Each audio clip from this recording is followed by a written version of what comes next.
Next I wanted to talk a bit about heroes, the real heroes. So when I'm traveling to these countries, I often end up in the back of a Jeep, driving for a very long time to the middle of absolutely nowhere to hang out with some people.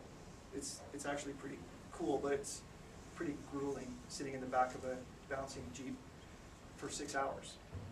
Nothing compared to what they do, but it's still pretty grueling for a generic white boy from Canada.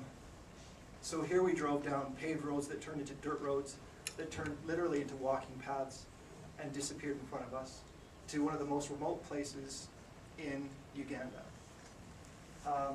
This gentleman's name is Celestine. He's one of the corps. He's been trained up as a health worker.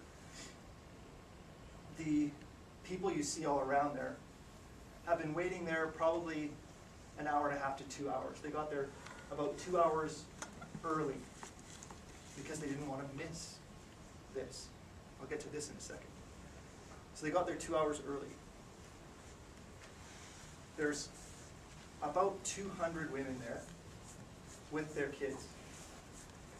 I don't think any of them had shoes, but correct me if I'm wrong. Most of them walked anywhere from 5 kilometers to 15 kilometers through the jungle, barefoot, carrying their kid, just to get there so that they don't miss the inoculation. They don't want to miss it. So these women are absolute heroes to me.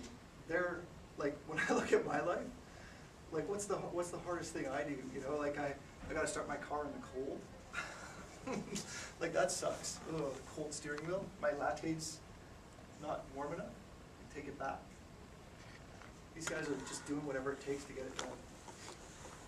This gentleman here, another volunteer, Ambrose, special needs doctor who's volunteering his time in his own country, coming from the city every week to go and treat kids with various types of things that a regular doctor or health worker can't deal with.